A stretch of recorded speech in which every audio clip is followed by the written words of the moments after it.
Hello friends, welcome to literature fire channel. இன்றைக்கி நம்ம சேனலில் சுஜாதா பாட் எழுதின அ டிஃப்ரெண்ட் ஹிஸ்ட்ரி அப்படிங்கிற போயமோட சம்மரி தான் பார்க்க போகிறோம். அதுக்கு முன்னாடி இந்த மாதிரி சம்மரி வீடியோஸ்க்கு நம்ம சேனலை சப்ஸ்கிரைப் பண்ணிக்கோங்க.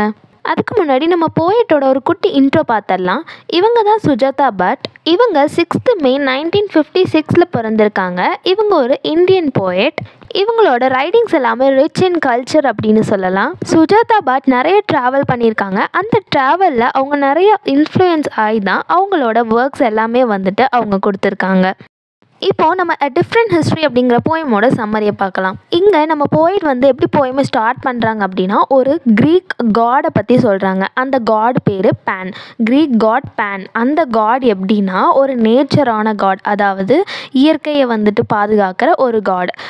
அது மட்டும் இல்லாமல் அந்த இயற்கையோட வைல்டர்னஸையும் பாதுகாக்கிற ஒரு காட். அந்த காட் வந்துட்டு இறந்துட்டாங்கன்னு சொல்லப்படுது. ஆனால் அவங்க இறக்கலை. அவங்க எங்கே வந்திருக்காங்கன்னா இந்தியாவுக்கு வந்திருக்காங்க அப்படின்னு சொல்கிறாங்க. ஏன் அப்படின்னா இந்தியாவில் ரொம்பவே ஃப்ரீயாக கடவுள் நடமாடுற மாதிரி இந்தியா இருக்குது. அது மட்டும் இல்லாமல் இந்தியாவில் கடவுளை வந்துட்டு எந்த உருவமாலாம் பார்க்குறாங்கன்னா ஒரு ஸ்னேக்ஸ், மங்கீஸ் உருவமாலாம் பார்க்குறாங்க. இப்போ நம்ம வந்துட்டு பாம்பை வந்துட்டு ஒரு கடவுளாக கும்பிடுவோம், மங்கீஸை வந்துட்டு நம்ம வந்துட்டு கடவுளாலாம் நினைப்போம் இல்லையா? அதை தான் இங்கே சொல்கிறாங்க. இந்தியாவில் வந்துட்டு இந்த மாதிரி காட் வந்து ஃப்ரீயாக நடமாடுற ஒரு இது இருக்குது. அதனால் அந்த க்ரீக் பேன் காட் வந்துட்டு இங்கே வந்துட்டாங்க, இந்தியாவுக்கு வந்துட்டாங்க, அவங்க இறக்கலாம் இல்லை அப்படின்னு சொல்கிறாங்க. இந்தியாவில் ஒவ்வொரு மரம் கூட ரொம்ப ஒரு புனிதமான ஒரு சேக்ரடான ஒன்றா தான் இருக்குது. ஒவ்வொரு மரத்தை கூட அவங்க வந்து கடவுளாக தான் நினைக்கிறாங்க அப்படின்னு சொல்கிறாங்க. அது மட்டும் இல்லாமல் போயிட்டு என்ன சொல்கிறாங்கன்னா, ஒரு புக்கை நம்ம வேகமாக ஒரு டேர்ன் பண்ணுறதும் சரி, அப்படியே வந்து வேகமாக ஒரு பெஞ்ச் மேலே வந்து வைக்கிறதும் சரி, இது எல்லாமே ரொம்பவே ஒரு பாவம். அந்த புக்கை வந்து நம்ம டிஸ்ரெஸ்பெக்ட் பண்ணக்கூடாது. இந்த மாதிரி வந்துட்டு இதெல்லாம் பண்ணுறதுல ரொம்ப பாவம் அப்படின்னு சொல்கிறாங்க.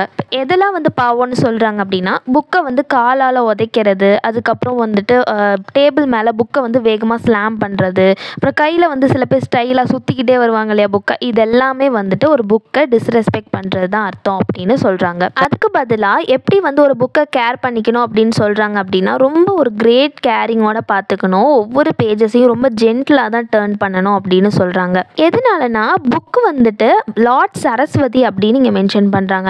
நம்ம வேகமாக அந்த மாதிரிலாம் பண்ணும்போது லார்ட் சரஸ்வதியை வந்து நம்ம டிஸ்டர்ப் பண்ணுற மாதிரி ஆயிரும். அவங்க தான் த காடஸஸ் ஆஃப் நாலேஜ், கல்வியின் கடவுள் நமக்கு தெரியும் இல்லையா? அதனால அவங்கள டிஸ்டர்ப் பண்ணுற மாதிரி ஆகக்கூடாது. அது மட்டும் இல்லாமல் நம்ம கும்பிட்ற அந்த ஒவ்வொரு புனிதமான மரத்துலேருந்து தான் இந்த பேப்பர் வந்து மேடப் ஆகுது. ஸோ இந்த மாதிரி நம்ம புக்கை டிஸ்ரெஸ்பெக்ட் பண்ணக்கூடாது அப்படின்னு சுஜாதா பட் ரொம்ப பியூட்டிஃபுல்லாக சொல்லியிருக்காங்க.